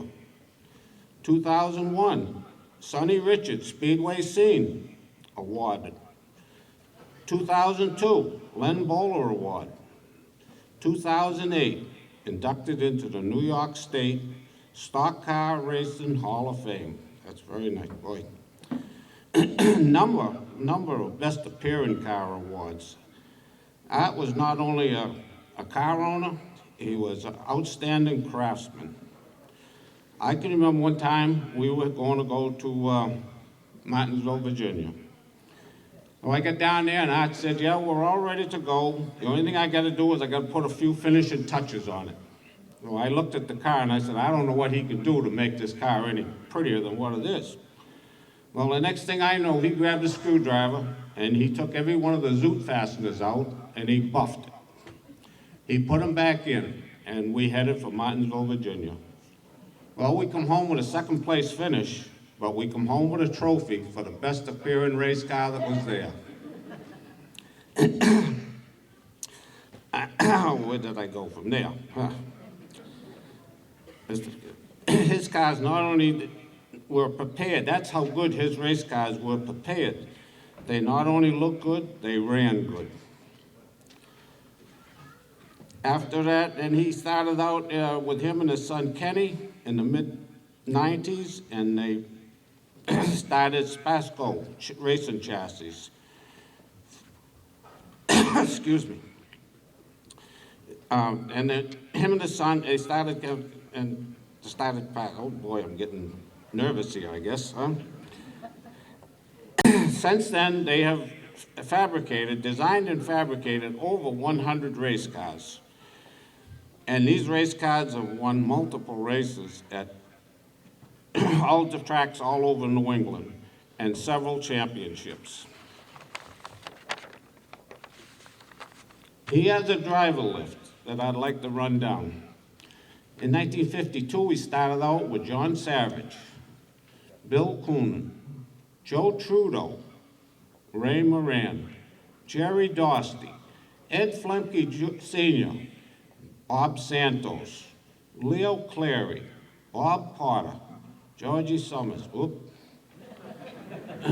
Greg Sachs, Brett Bodine, Reggie Ruggiero, Mike McLaughlin, George Kent, Mike Muanisco, Jeff Fuller, Rick Fuller, Jerry Marquis, Sean Case, Kenny Barry, and Richard Savory. Boy, that's a lot of talent, I'll tell you.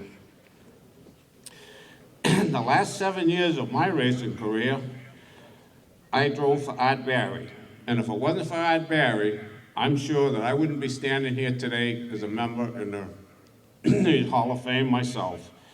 Art, job well done, and you well deserve to be in the New England Auto Racing Hall of Fame. Well, George, you did a good job. I'm nervouser than you are, but I'll do my best. I'd like to thank the New England Hall of Fame for all their work that they put into this. It's an honor for me to be here and be nominated into this. They do some hard work and research, and I'd like to thank Pete Zanardi for his effort that he did, and Peter Vanderveer. They just work tremendous hours in doing the things that they do. And it's just a big honor for me to be here. I'd like to thank my family for putting up with all the things that they missed and sacrificed over the years for me to do what I love so much. They put up with a lot. My daughter, who is deceased now, was a big part of my racing, but life goes on, and my family is here with all my grandchildren, and it's a big honor to have them all here. I'd like to thank my sponsors over the years, Mr. Lombardi, Ted Eckstein, and Tom Capistron. I mean, they've been real loyal to me. When things were bad, they were still there. My crew guys, some of them are here tonight. Ray Spicnati's here. They've just been completely awesome over the years with help. You know, they don't get paid very good for what they do. And to have the drivers that I've had, I'd like to thank all of them for all they've done. I mean, they've won a lot of races for me. They've worked hard, and some of them have gone on to bigger things, not better, but bigger than the modifieds. And I'd like to thank them for that. And George, you're just an unbelievable friend. There's one thing I would like to figure out is how I'm going to do what him and Ronnie Bouchard are doing down in Florida. They were always the mayor down there. But here again, I'd like to thank all the fans who have put forward to help me get to this point, and it's a big honor. Thank you.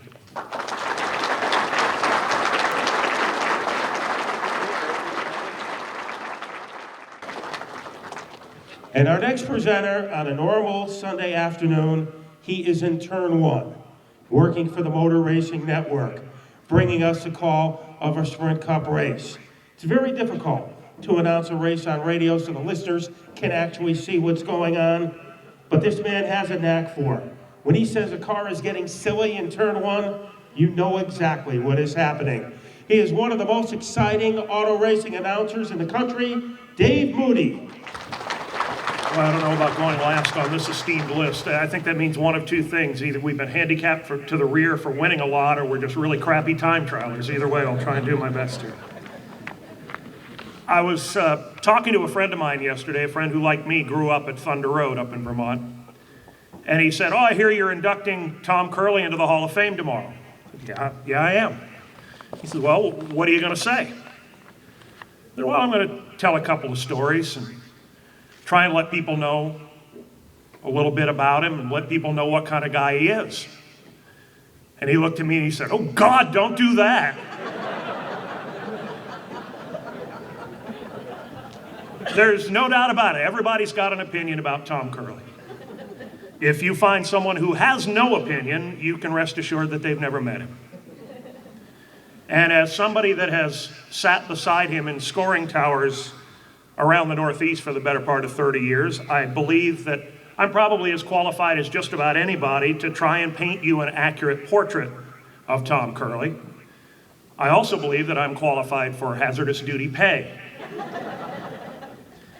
I'm going to gloss over his driving career at his request, other than to share with you that he earned the nickname T-Bone, and it was well-deserved.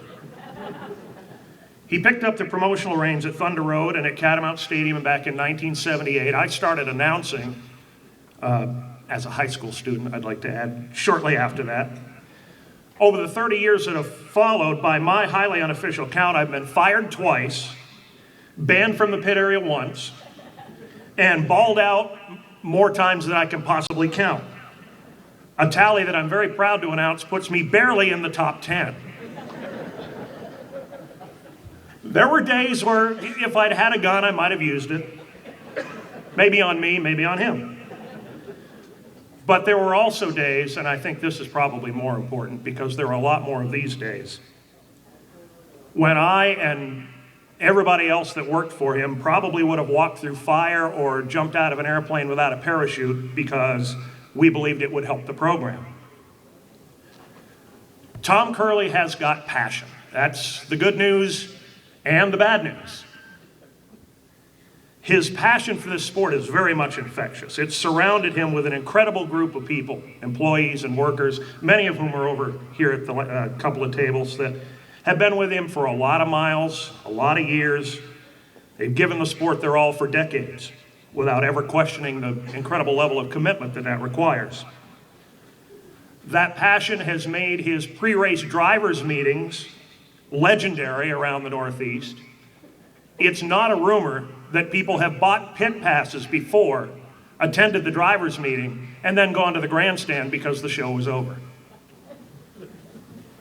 It's given him, that passion has given him the energy to at one point run 3 weekly racetracks and a major touring series all at the same time. And it has on more than one occasion over the years prompted him to throw the red flag on a race after the 6th yellow flag flies in the first 10 or 15 laps, storm down the center aisle of the grandstands, pull every single driver out of their cars for an impromptu second drivers meeting at the start-finish line in front of a standing room only crowd. Tell them how dare they rip off the only people that matter in this sport, the people that paid their money to come and watch them race that night. Banish the entire division back to the pit area for a half an hour to think about what they've done as the crowd stands and cheers him all the way back to the tower because they knew that they were getting ripped off. It also doomed him to about 30 years of lying awake at night trying to figure out where the sport was going to be 5 years from now so that he could be there a year early. I never really understand why anybody would want to do his job. I mean, think about this for just a minute. When he sits down in that race director's chair on Thursday night or Friday night or Saturday night or Sunday, he knows in advance that he's going to have to make split-second decisions that could cost any one of his racers a win or a championship or worse. He knows that just about every night, no matter what he does, somebody's going to be mad when it's over and accuse him of incompetence, idiocy, or simple bias. Not many people sit on red-hot frying pans for a living. Fewer still actually seem to enjoy it. Tom Curley enjoys it. He threw Dave Dion out of Thunder Road one time. And for those that don't know, that's roughly equivalent to tossing God out of church. He threw Racing Ralph Nason out of a race, probably cost Ralphie the ACT championship. Never gave it a second thought. He's made one incredibly difficult call after another over the years, and as far as I've been able to tell, and I've stood right next to him for most of them, he never once even considered the names or the numbers involved. All he cared about was that he was making the call that he believed to be right, and he was doing what he thought was best for the people that bought the tickets. He's one of the few promoters left in this business that cares more about fans than racers. And I think that's an important distinction. Since the day he took over at Thunder Road, he's had 4 or 5, maybe 6 different headline divisions. And he's told every one of them, if you get too big for your britches, I'll toss you out and I'll start over with the street stocks. And a couple of times he's actually done it. Over and over again, I've heard him tell individual drivers, you are part of the show, but you are not the show. This track was here before you or I, and it'll be here when both of us are gone. And I've heard him tell his drivers that they owe a debt of gratitude to the men who paved the way before them, men like Harold Hannaford. And I've heard him remind them that they, the modern day drivers, are heroes to the people who plunk down their hard-earned money every Thursday night to watch them race. And at the start of every season, as long as I've known him, he reminds his drivers that the racetrack is in their trust, that it's their job to make sure that the track is still around in another 15 years when that 8-year-old kid in row 14 is ready to become the next track champion. So yeah, he's probably a little bit fiery. Might be a tad abrasive once in a great while, I'd probably admit to that. But that fire and that passion and that commitment to giving his fans the best stock car racing experience on the planet every single week has made him one of the best promoters around. So thank you. I'm gonna give you a quick run down the national awards.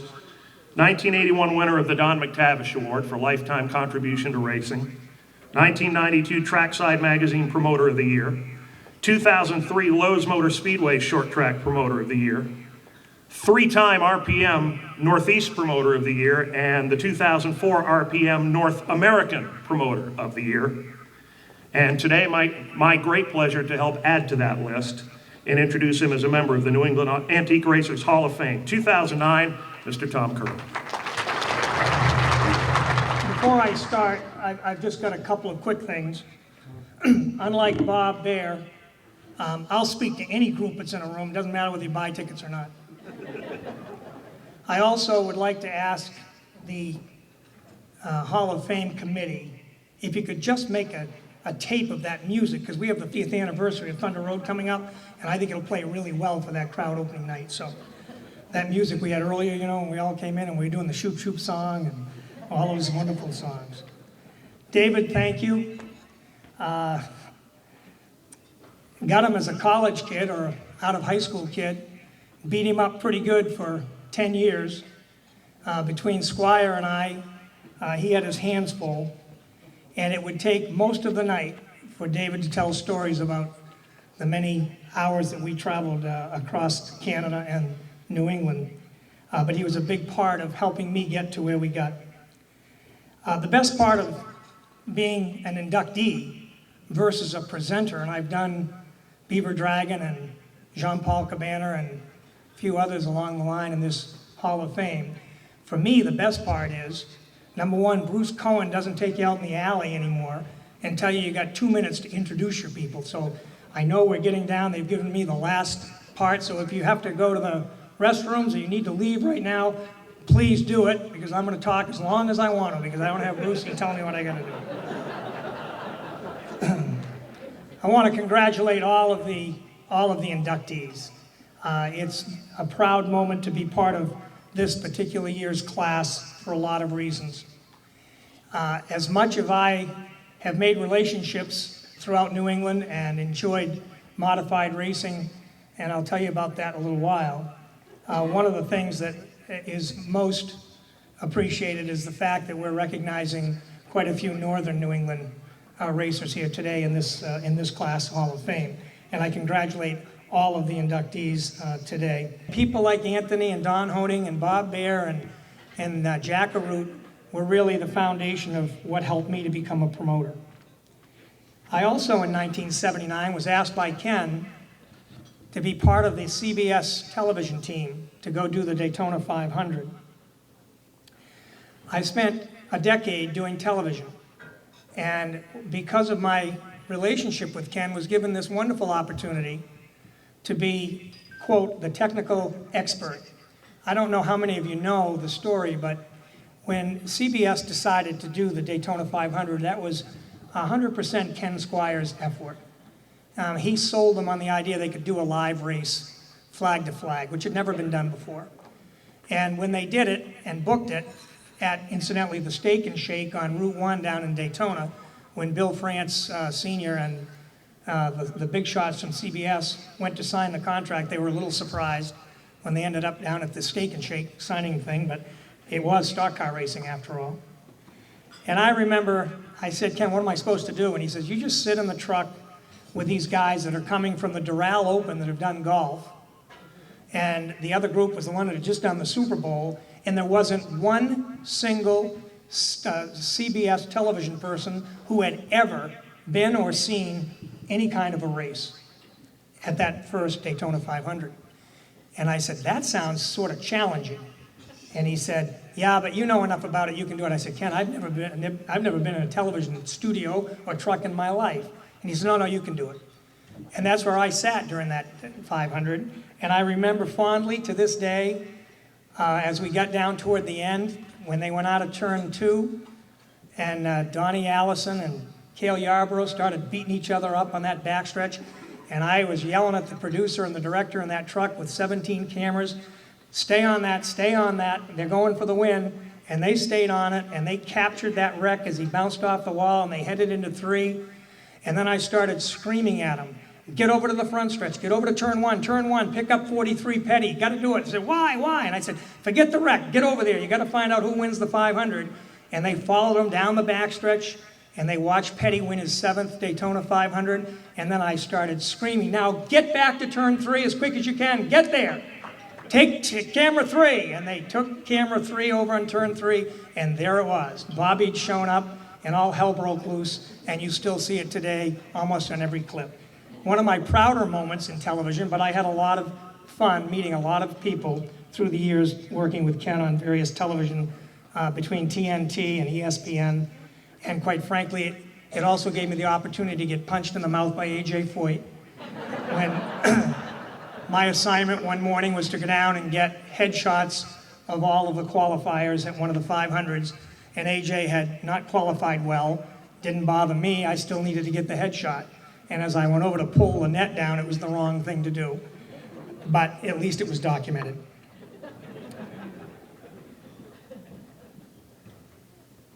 We ended up in 1988, we had a little split, which some of you may know about with NASCAR, in 1985.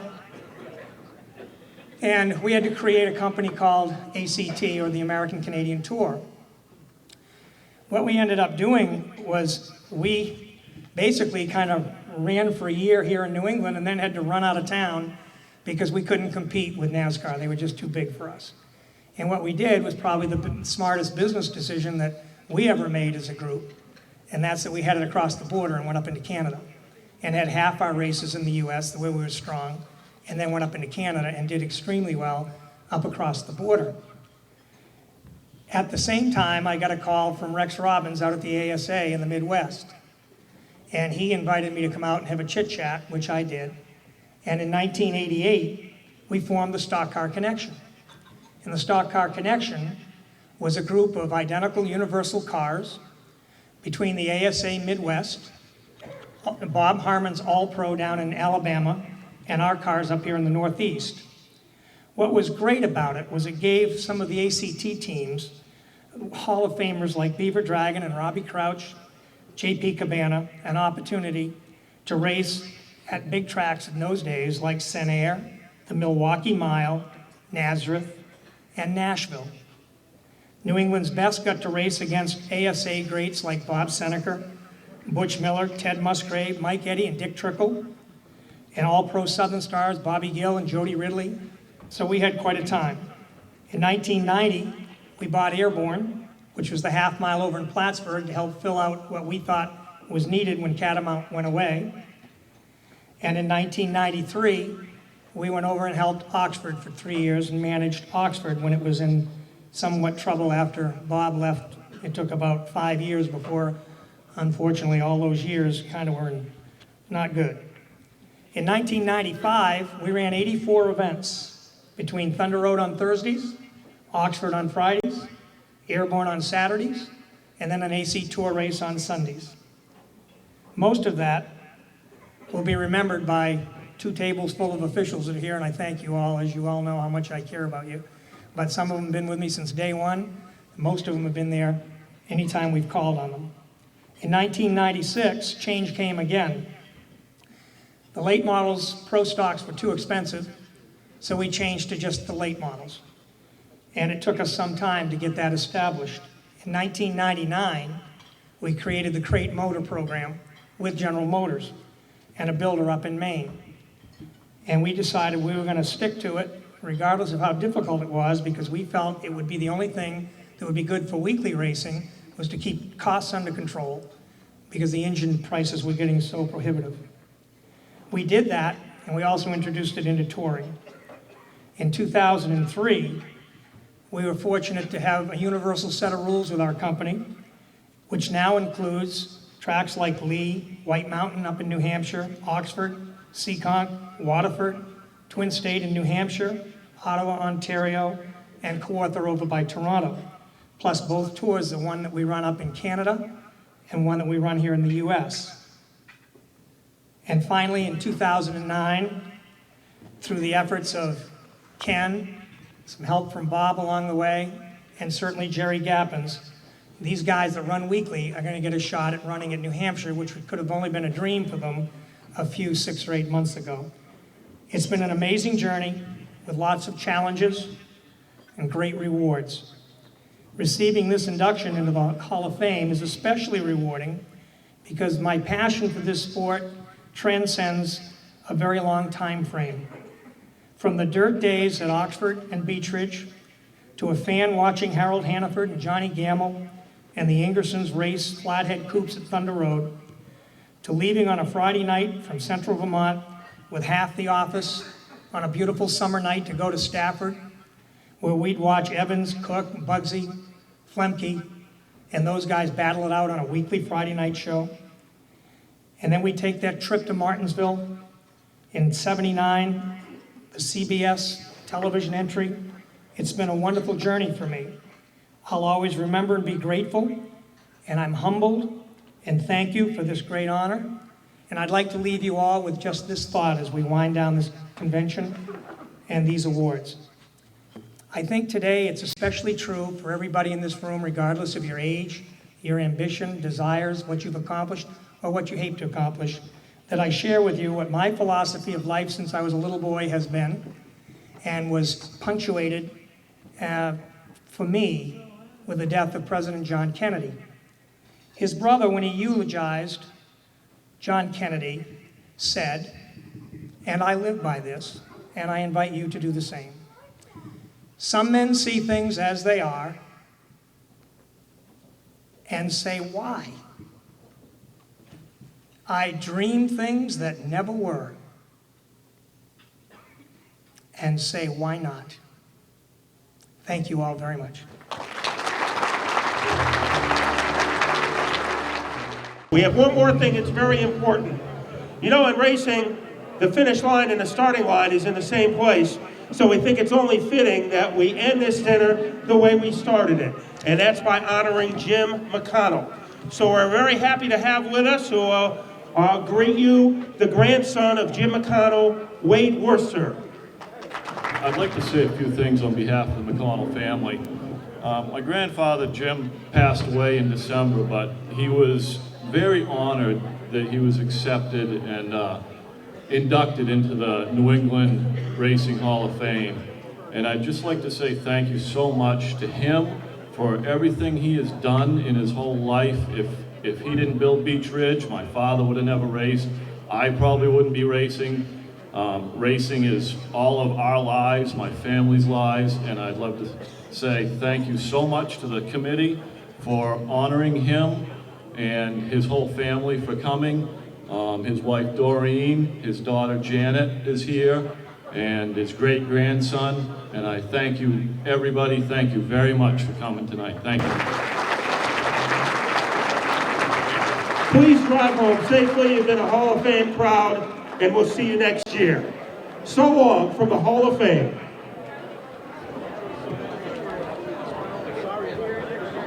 I'd like to